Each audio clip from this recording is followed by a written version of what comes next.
Dr. Nachi Sinha is on the line here talking about workplace bullying. It's the 3rd out of 5 in our series. Good afternoon, respectable person. Oh, that's your comeback after the sir fiasco from last time. Yes. Well done, Toby. I nearly said sir again, but yeah, I thought... always on the ball, how Toby is. Yes. Good to be back, Toby. Good to be back. Thank you for having me. It's great to have you back. And today we're talking about how to support workplace bullying victims, of course. Why is that so important? Right. I mean, the multiple impacts that it has on people who are going through the bullying themselves, right? Sort of the mental, emotional, physical, and also, these impacts are not limited to the person themselves, but sort of extend to the entire family. So that's why it's important to do something about it. And, the trick, though, is going to be to do what, right? How do we support those who are in the job and going through, workplace bullying? Yeah. So what are some of these ways that we can support these victims of workplace bullying? All right. So surprise, surprise. I mean, first thing you have to do, Toby, is actually talk to the victim, right? I mean, sometimes we don't do that. I mean, we just kind of ignore the basics because let's say if you see that your colleague or friend is being bullied, be there for them. Let them know that you're there to support them. Yeah. Now, often the victim of the bully sort of chooses to stay silent, right? And suffer because they don't,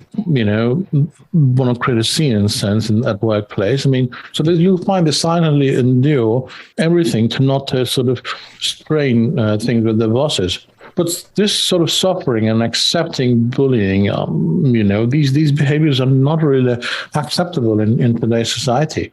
Every employee, right, in the organization deserves to be treated with respect and courtesy, right? I mean, these basic stuff. So remind the victim that they are being bullied and they should take steps to end it. Now, talk to your friend about the effects of workplace bullying and how it can influence their mental health. Motivate them to stand up for themselves. I mean, that itself is a big deal. Yeah. When you're talking to them, could that mean encouraging them to talk to the bully? Right. So, yes, encouraging them to talk to the bully, I mean, is important because open communication works best to resolve matters, right? Encouraging the victim to have a civil conversation with the bully and to ask them, why the person is mistreating them and how they can cultivate a cordial relationship. And that's how conversation is encouraged. Yeah. So when the victim sort of confronts the bully and asks them about mistreatment, it makes the bully cautious, right? The bully now realizes the person is not afraid to speak up for themselves, and thus he backs up a bit, or they back up a bit. And the victim might be a bit hesitant to talk to his bully, right? So that's where the motivation is important, to show them that the important thing is to actually have that conversation, and that there is a bright side, that the bullying behavior will end, going by that count. Well, no wonder they'd be hesitant to talk to the bully after the way the bully would have treated them. Yes, that's a good point. I mean, yelling, cursing, or degrading behavior is quite a blow to confidence, right? I mean, and that's the intent of it to begin with, so no wonder. Now, the person already feels worthless and inferior to the employees and low self-esteem, and the impact on confidence impact the person's personal life, right, and performance at work as well. So, you got to be there for the victim. That's important. And talk to them. Remind them of, their strengths and their ability, and try to console them that they don't deserve to be bullied at their workplace.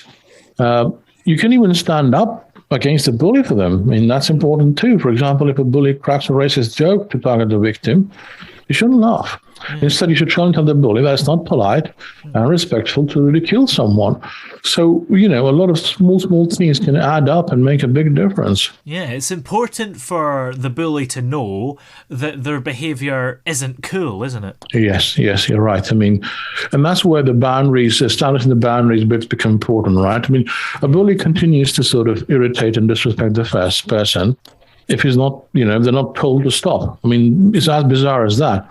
Now, unfortunately, when the bully is going on, the victim sort of endures the bullying or tries ignoring the bullying, it doesn't end the bullying behavior. So you got to teach the victim to establish and communicate boundaries. They should make it clear to the bully and other employees that the behavior and things that are unacceptable for them. For example, you could teach your friend to be firm and to make boundaries.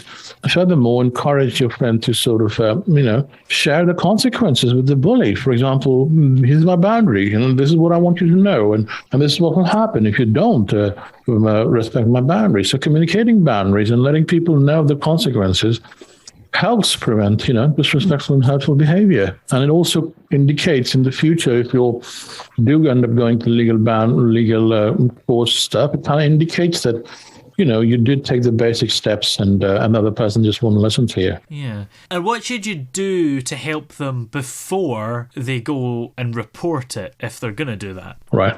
So documenting everything becomes very crucial. So before reporting the incident to upper management or human resources, that's HR, of course, you got to make a record, document the bullying behavior.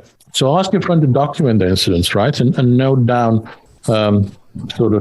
details, just time, the incident, and the people who witnessed the bullying behavior. Having a record of things will make it easier for your victim, for the victim, in this case, your friend, to confront the bully. And later on to report them to senior management. Yeah. And should you gather other evidence too, like text messages and emails, etc.? Yes. You got to save the evidence.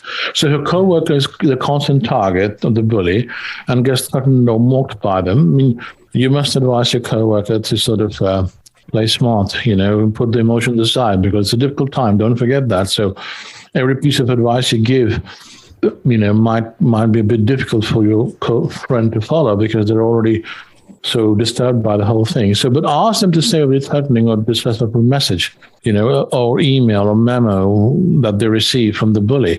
Now, having a proper record of evidence will make it easier for the victim to report the bully. Moreover, these pieces of evidence also come in handy with if the HR team is approached, they become a part of their investigation.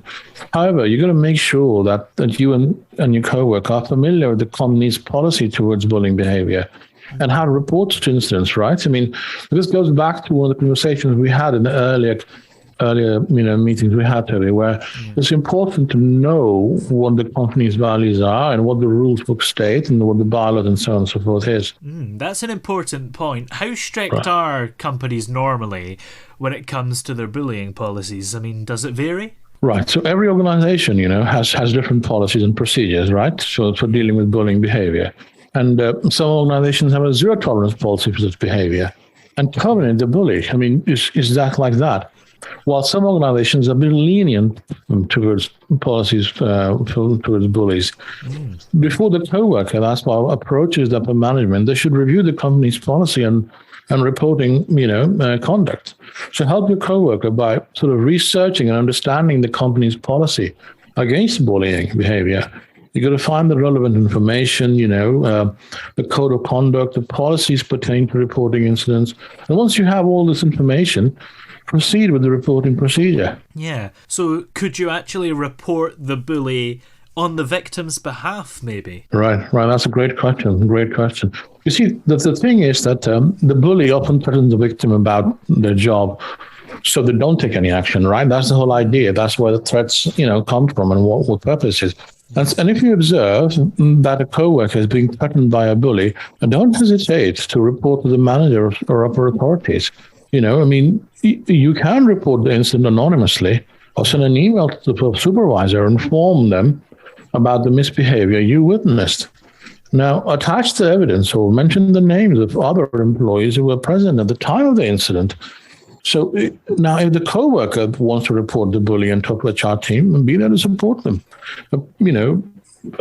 Sort of acknowledge that they're taking a stand, and doing what's right, because it's a difficult thing to do. But yes, you're right. It doesn't always have to be the bully who makes the first approach. Yeah. The victim who makes the first approach. My apologies. Yes. And even if the victim does report it themselves, are there ways we can help with the claim, like being a witness, maybe? Right. Yes.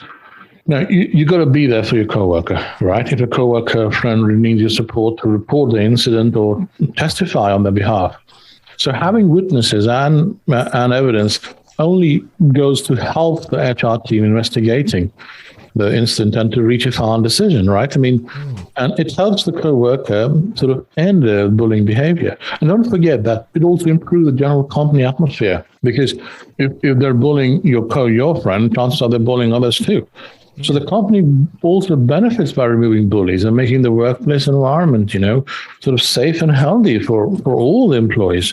So don't shy away from supporting your coworker and the victim of bully. I mean, and sort of testify against the bully, because if you don't speak up and let the organization know of the bullies, I mean, you yourself can be the next victim of the bullying, right? So help your friend and save yourself too. It's one of those things which are interlinked, and testifying, against the bully is a good step into that. Yeah. What can we do if they aren't helped by the supervisor or the HR team? How can we support them if that happens? Right. So if your coworker, or the victim in this case, is not helped, I guess that's what you're asking, right? Not helped by a supervisor or HR team, then left with two options. The first option is to seek legal help, and as discussed some time ago before, that can be quite expensive. And the second option is to quit the company and look for a new job.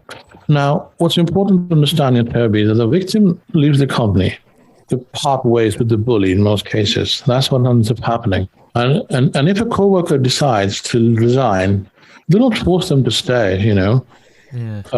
Often colleagues aren't supportive when a person shares their feelings about resigning and quitting the job, because, they bring up unnecessary ideas of principle and so on. But you don't know what they're going through, and they don't want to fight that battle. I mean, they've already paid a massive price by staying at that place of work. A toxic work environment, Toby, is physically and mentally, very taxing for the person. So don't never pressure the person or scare them about the financial difficulties they'll face after the job. Yeah. I mean, you should ask them to reconsider the decision and think properly before quitting, but don't force or add unnecessary fear. Yeah. Well, we've talked today about the 10 ways that we can support workplace bullying victims. What would be your message to the listener to sum this all up? Right. So, yes, we did talk about the 10 ways, Toby. And then the bullying behavior makes the person feel isolated and inferior to their co-workers, right? The least that you can do for them as a coworker or a friend is to extend your unreserved support. Now, being a victim of bullying crushes the confidence and shakes self-esteem. Don't forget that. But supporting the victim, encouraging them to speak for themselves, and informing management can go a long ways in reviving their confidence. So it's always worth a try, and it's worth doing. Yes. Well, that is how you can support a workplace victim. All the information brought to you by Dr. Nachi Sinha, and he will return next week to talk about the damaging effects of workplace bullying on employees. So Many thanks for joining us today. Thank you, Toby. See you next week.